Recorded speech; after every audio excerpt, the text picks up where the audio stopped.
Welcome to the Kyperian Commentary Podcast, episode 127.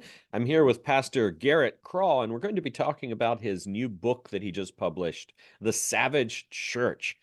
Pastor Craw, welcome. Glad to have you here. Glad to be here.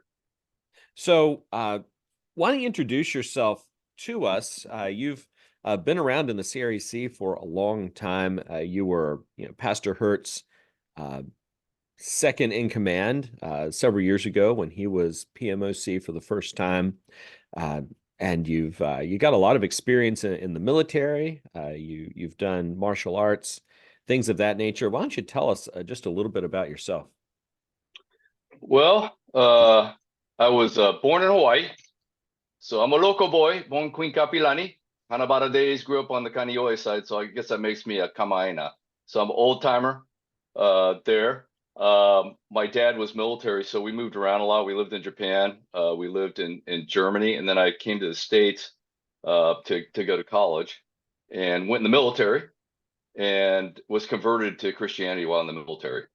And so when I got out, I started making plans to attend seminary, finished up my undergraduate degree. I actually pastored a Reformed Baptist church for a number of years out in East Los Angeles. Very bad experience. Right. Very bad experience on church planting. Came into the PCA and went to Covenant Seminary. And then our church plant decided to go into the CREC. So this would have been about 2005 when we started putting the plan together. We launched in 2006, so we've been in the CREC for, I guess that would be 18 years now. Planted a church in Los Angeles. It grew and thrived. And then when COVID was starting to lift, I started feeling kind of twitchy, like I should go plant one more church. I had an associate pastor that was very skilled and had been at the church for 14 years. So we had a really smooth transition. And I came down to Austin, Texas to plant the current church, which is King's Cross in Austin. Right. And you talk about a lot of that in your book as well. It's interesting. His book, Savage Church, it reads like a manual for church planting, but it's also a lot of autobiographical stuff about your experience, what's led you to where you are today. It also talks about worship, about Christian education, about parenting. It's a little bit of everything. Let me ask you just about your book. You use the word savage throughout the book. We need savage Christians, savage worship, savage sacraments. What's your rationale there? What do you mean when you say we want a savage church? So when I say savage church, there's a little bit of play on words, but there's a lot of reality to it. What we tend to do in our circles, so CREC, CREC adjacent. So there's, some Anglicans, Reformed Baptists, and Presbyterians that are kind of within our broader circles, but we're doing things the way the church used to do it.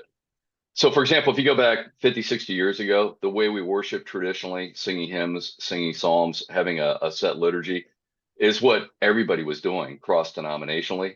But with the 60s, there was a lot of innovation. You've got the megachurch movement, the seeker-sensitive movement. And then with a lot of the cultural push from the left that's infiltrated our culture and the church, the things that we're doing, which are pretty plain rap, what everybody would have been doing, are now considered savage. Right. They're things that offend people. And so just by being, I think, a faithful Christian these days puts you in the category of being savage. Right. That's an experience I actually had when I was in college and I was first becoming reformed. I'd become kind of dissatisfied with the praise and worship, mile wide, inch deep sort of thing that was happening at campus church. And I was looking for something deeper. And I actually went to the Roman Catholic Church in town because I thought that's where I'll find tradition. That's where I'll find history. And I was really surprised to go to the Roman Catholic Church and they were singing folk tunes from the 1970s. Yeah, yeah. So they were just, 20 years behind the evangelical churches. And then I came to Providence Church, CREC Church, and they were singing psalms, and I had never seen that before. That was brand new for me. And that was really what hooked me and brought me in, was that something is going on here that's beyond Yeah. shallow worship. Yeah, well, I think if you're and again, I mean, using some sort of buckets to put things in, but being a traditional Protestant would make you liturgical, would make you look kind of odd these days. For example, the collar I'm wearing, it's interesting. I have conversations with people. This was actually invented by Presbyterians. It Yeah. was actually uh, trademark coined by the moderator of the Scottish Kirk during the last half of the 19th century. So I wear the band collar, not the tab collar. It's a traditional Protestant clergy wear, but people are kind of unaware of these things. In fact, when I was in Southern California, I tried to get out and meet all the pastors in town, and I got to know the Roman Catholic rectors, and they would always be wearing polo shirts. So everybody's doing the sort of uh, big box evangelical theme to one degree or another, and so that makes us odd. But there's specific reasons why we do things the way we do in a certain way, and it's what the church knew. It's wisdom of the ages, but we think we can just reinvent the wheel, and it has not been good. Yeah. So you were part of a Reformed Baptist church plant in Los Angeles early on in your ministry. Yes. Later, you were part of a PCA, which shifted to CREC Church in Los Angeles as well. But the first experience was really bad. You write about that in your book. The second experience, obviously good. Your church grew, and it's a successful church, and still there and going strong. Uh, what was the difference between the two efforts, would you say? I put some of that in the appendix of the book. So the book really is, in fact, I'll talk about that later. But the book's it's a book that was supposed to be written, but it was a totally different book after COVID happened. But the difference between the two church plants was I wasn't prepared. I didn't have my seminary degree finished. We didn't have any support structure. I didn't know what I was doing, which is part of why I wrote this book, because I get contacted constantly by people who want to plant a church, and they're like, "We want to plant a church. I've got 5 families that are interested, but there's no infrastructure, there's no support. The person's not prepared or resourced for that." And that was me when I went out, and I went into a really challenging context. East Los Angeles, it was a predominantly Hispanic church, a lot of gang members, tons of very vexing, sometimes really weird pastoral issues. And at the end of the day, it just wore me out. It wore the congregation out, and we had to fold.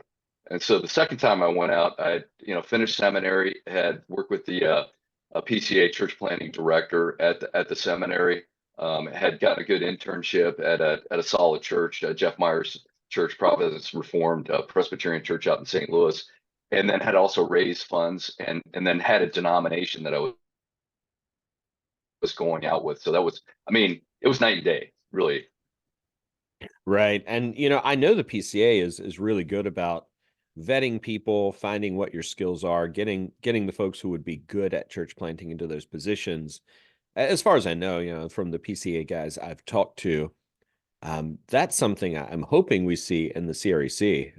Your book is a great start to that. I know Yeah. Michael Foster has written some things about church planting as well, uh, but we don't really have that infrastructure at the moment of, how are we going to plant Well, we're these building churches? it out.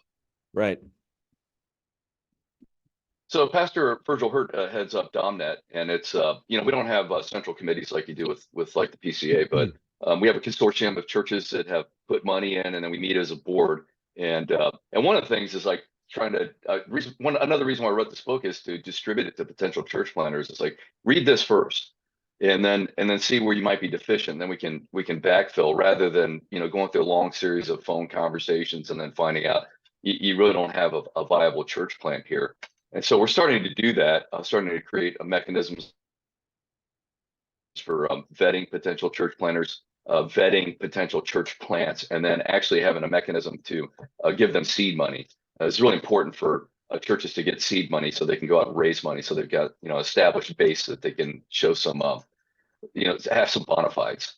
Right. I think you talked in the book about um, bivocational ministry versus full-time ministry. If I'm remembering, I've read a couple things lately, so I may be mixing up, but you did talk about that, right? And you were, talking about how you believe bivocational ministry can happen and it can work, but what you really need is a pastor who can be full-time committed to the effort and the work. Am I Yeah. thinking of you, or am I thinking of something else? No, no, no, you're correct. Okay.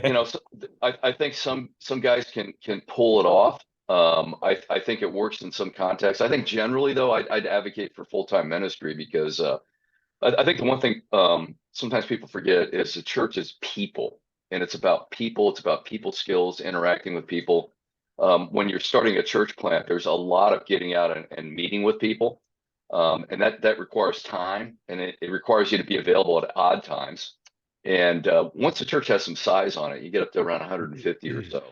I mean, first of all, you need to think about bringing on another full-time staffer, but there's just going to be a lot of discipleship involved, going out and meeting with people and discipling them. Preparation of services, people dying, visitation of the sick, babies being born, these types of things. In addition to, I think a lot of times people forget that being a pastor and being a church planter is a pastor. It's a pastoral call. It's a peculiar pastoral call, but it's got all the usual duties of a pastor. Requires you to have time to think about things too.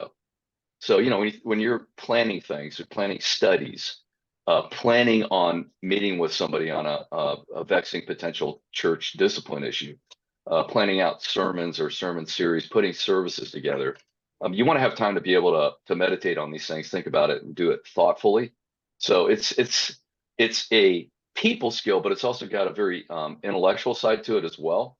And so, we always talk about pastors in the traditional Puritan sense of being doctors of souls. Right. But if you had a doctor and you had some physical issue that was kind of complicated, you wouldn't want somebody who's kind of working an assembly line part time, with your issue. You'd want somebody to want to do some research on it, spend some time thinking about it, and coming up with some sort of medical solution. And pastors, I think, generally should be in that sort of mindset where you're a doctor of souls. You're exegeting your text, as we say in our seminary, but you're also exegeting the congregation. Right. So you're writing this book. It's mainly for church planters. It's mainly to send out and say, look, you want to plant a church. These are the things you need. You go through all the different aspects of the worship, the sacraments, which I thought was an excellent chapter. The prayer, what prayer is for, why we need prayer.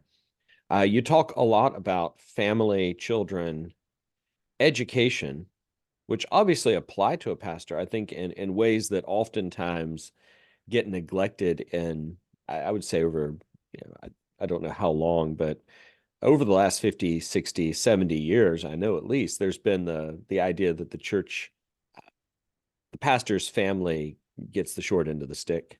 The pastor's kids are usually the worst kids in the church. They grow up and they rebel. Fortunately, we haven't seen that in the CREC. We don't see that as a standard.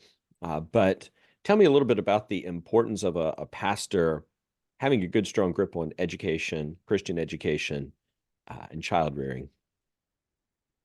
Yeah, so I think, and we do this intentionally. It's in our culture in the CREC, but we need to focus on youth, and we need to focus on youth properly. So one of the big mistakes I think that the big evangelical church is making in the United States, and has been making, is their focus on youth is a tangential affair. Okay, so you got your worship service, you got kids there, you've got this sort of aura that you're interested in youth, but you shunt them off into things. They're sort of an appendage to what you're doing. So you have children's church, they're not actually meeting with you in the worship service. You have these youth events where you kind of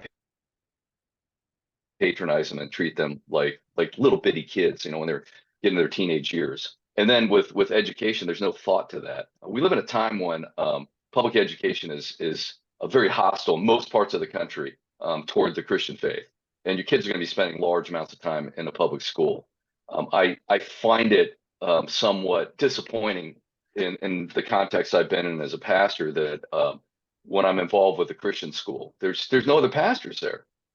If you run into any pastor, it'll be like, they'll send the pastor of worship arts or something, but you very rarely run into senior pastors that are involved. For example, our church in Southern California, to this day, actually has a scholarship fund that funds members of our church that can't afford it to gain a Christian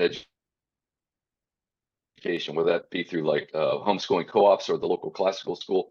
If there's funds left over and we don't have somebody to send into that, we actually make that available to the broader community, because we want to say the church is interested in the education of our youth.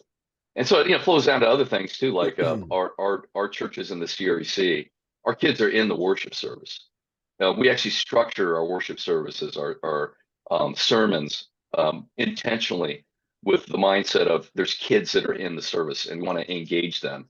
Because if you don't do that, they will get the idea, whether it's conscious or subconscious, the church isn't for them. And so I've run into kids, and I say kids are adults, like 18, 19 years old, they haven't even been baptized yet. And they spent their entire life outside the church worship service in some sort of children's church type of situation.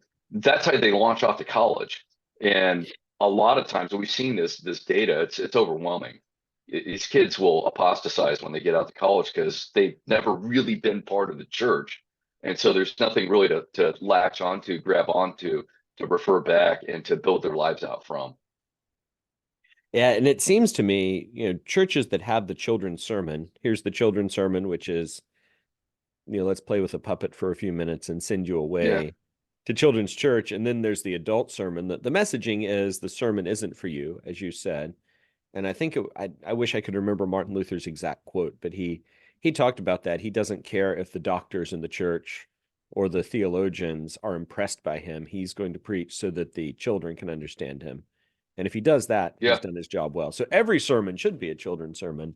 But one thing I've seen, this is just my experience, is that if you have the idea we need to send the kids away for the sermon because they won't grasp the depth of it, it's too much over their heads. Often the churches I see that do that have the children's sermon send the kids away, it's not like the adults are steeped in deep, rich theology. It's not like the actual sermon is that deep that they're going so much over the kids' heads. Oftentimes the entire church ends up being shallow when you do that. Because you've got that generation coming up, as you said, that either they leave the church or they stay in the church, but they really don't know anything. They haven't been taught it. So, yeah. Yeah. Um, I mean, I think we shouldn't make assumptions on what kids can absorb. Now, obviously, we got, like, for example, we got a conference coming up. It's going to be on child rearing, and there's going to be some things in there, but that's outside the worship service. But I preach very typological sermons, and I get into some pretty deep theology. And sometimes I'm surprised at how much kids won't understand. They come up, have the bolt, and they got it explained to me. And I talked about comes out of the tomb on the third day, just like Jonah comes out of the belly of the fish. It's like, hey, you got it. yeah, I mean, by the time the kids are 10, they're pretty acute. right. Um, so tell me, if you're not a church planter, you're not planning on planting a church, you're just a person in the pew. Uh, is this book for you? Is this book for the average person to read and learn from? Yeah, so let me rewind. So 2020 was supposed to be my sabbatical year, and I've been waiting for years to write a book on church planting. And I don't think you should write books as Christians on anything that you haven't fully experienced. So, for example, I'm skeptical when people write books or become experts on child rearing and they've got little kids in the home. You should write that kind of stuff when you're launching your kids out into adulthood Right. successfully. So I waited 10 years to even start putting notes together for this. And so I guess that would have been around year 14. And I was granted a sabbatical, and I was supposed to do all kinds to travel and write a book on church planting. Well, it was COVID, so everything's locked down. I had different trips planned to parts of the world, Japan, to Europe. I couldn't get my money back. They only gave me flight credit, and so I decided really quick, within a couple weeks of COVID starting, it's like, I'm not really worried about it. We're going to travel because there's flights round trip across the country for $30, $50. I'm going to get some experiences that we'll never have again. And I'm going to write this book. And I realized, as we were executing what we were doing at the church during COVID, it was actually executing the things that I wanted to write about church planting, but it became broader than that. So it really was how to plant a strong, thriving church, but also to be able to execute a Christian life in the midst of very challenging situations, and those somehow dovetailed together. So I think the book would help out a church planter, but it's also really how to become a savage Christian in an age where you're going to receive a lot of friction and pushback from the outside world. And one thing I think we've done well in the CREC is we anticipated this would be coming. So Mike Tyson's old phrase about No one ever knows what they always have a plan until they get punched in the face. Well, we got punched in the face in the church through COVID, but we had been thinking about these things, seeing these things coming long ago and been planning about it and not being Pollyannish about it.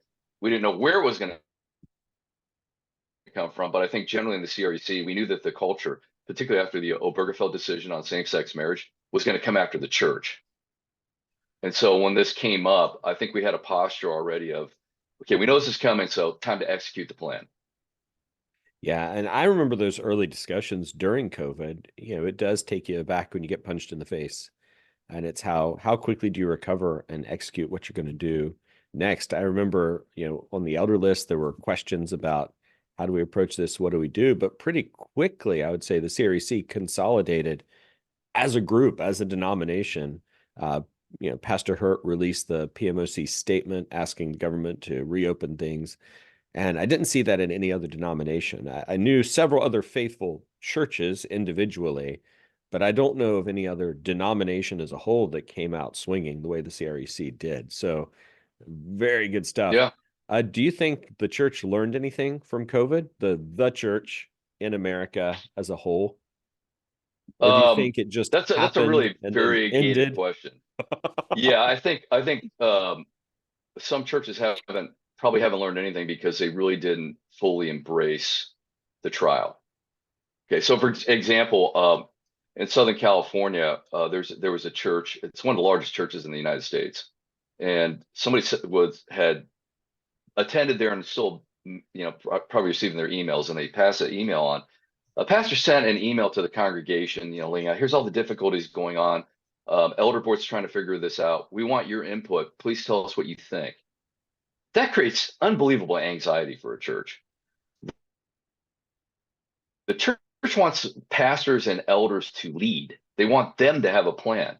They don't want you to go out to the congregation and go, we're frightened. We don't know what to do. What do you guys think we ought to do? So I think churches that haven't course corrected on that and think, well, COVID's passed. That was a once in a lifetime thing. There's going to be nothing else coming up. They're going to be like the frog in the pot if things move in cultural decline. But if we get another a big challenge, I think they're going to probably have the same reaction, freak out, and fold like a cheap suit. The parts of the church that course corrected in the middle of that either were ready and prepared at the beginning of it, or through it learned their lesson. And I think there's a large swath of that across the church.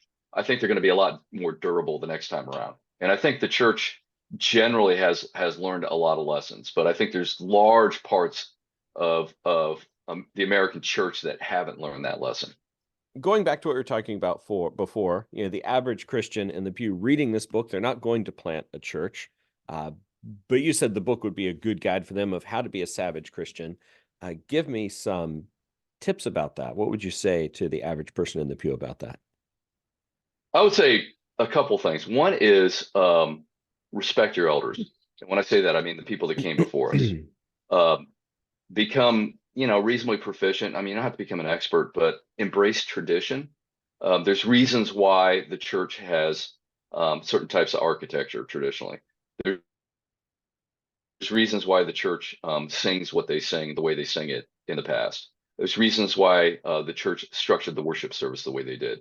There's reasons why the church had its view on education. For example, in the past, Protestants built schools. They built church schools. So embrace tradition. And then at the same time, I think you should have a very skeptical eye toward what the culture is doing, and don't just embrace what the culture is doing. In fact, I think these days you should immediately have a response of if the culture is doing something, the church is starting to do it, be skeptical of it and think outside the box. I think that's the way that you can be savage. So not just being a skeptic all the time, but embracing tradition, always referring back to the Bible, but what the church has done with that over the last 2,000 years, in a generalized sense, and then being skeptical of whatever's going on currently, I think can steer you in a right course. But it's going to make you savage because you're going to be viewed as a throwback, a bigot, a stick in the mud. Now, when we're thinking about embracing tradition, let's go back to tradition. That's going to mean throwing off the way a lot of things have been known over the last few generations and reaching back further. You were talking earlier, though, about the people who, they they have 3 kids under 5, and they're going to do a podcast about how to be the perfect parents and parent your kids. And you've got people a year or two younger than them watching their podcast to learn from it. Um, that's I see a lot of young people moving in that direction because they do know we need to grab something that we didn't get from our parents and we didn't get from our grandparents. Where would you tell them to look rather than to other people their same age trying to figure this out? Oh yeah, I mean, look to older people. You probably got some in your congregation. I mean, I'll just tell you for myself as a pastor, I was very reticent to give out personal parental advice until I started launching my kids off into adulthood. I would tell you what the Bible says. I'll teach you on, what I think the scriptures teach about that. But as far as unpacking my little methodologies, I was very careful about that because I've seen a lot of disasters with this. People who have, they're held out as an expert, and then I know of people who've written books about child rearing when they had small children, and some of them, like, all their kids apostatized when they became adults. So look around and see people that are, adjacent to you. They can even be in other, church traditions, but have launched their children well into adulthood. And those are the people you want to gravitate toward and get advice from. And we're getting deeper into this now. So I'm 57 now. When I was trying to figure out having children, how to raise them, there was very few people around that had any depth. But we're actually developing a generation of people now, like in the CRC, like you got your pastor Virgil Hurt. Right. He's got kids launched off into adulthood. We got quite a few pastors like that with kids that have been launched into adulthood. They've got families now. Like Randy Booth has a son that's an elder at a CRC church now. So people like that can give you a lot of advice on what to do and also mistakes made, what not to do. Those are the kind of people that you wanna try to get your advice from. Yeah. I think when you're talking to those sort of people too, you're actually building the church community.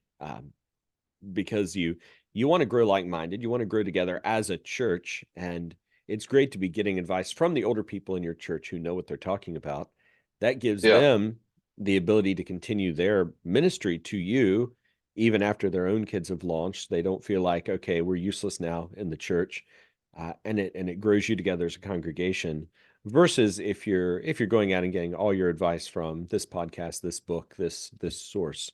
So I think that's really, really good advice. Anything else you'd like to leave us with? We're almost out of time here. We're going to get kicked off of Zoom. Any final, any final words about the Savage Church that you'd like to say before we wrap up? Yeah, I would say this: get about the work of being savage. So if you're in a place where maybe your church situation isn't ideal and you don't have options, be a change agent at your church. Put in the work. Being a savage Christian is really about putting in the work. It's not easy stuff. It's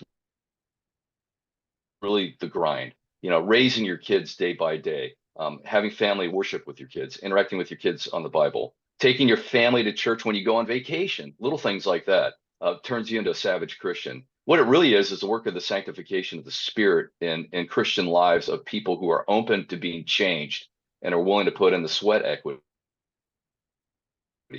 If you do that and you're faithful, you're going to become a savage Christian. So if you've got some ability to move about and you're not in a savage church, find a savage church and build out a savage life. All right. Well, Garrett, thanks for coming and talking to me today about your book. Going to tell people to buy it. And by the way, I'm going to put a link down in the description where you can go and find that book for sale. I think it's available in hardcover. Is it also available in Kindle as well? Yeah, it's a Check that. paperback and Kindle are Yeah. available on Amazon. Yeah, so paperback and Kindle on Amazon. So I'll put the link in the description. You can go check that out. Thanks for being here, Garrett, to talk to us about your book. My pleasure.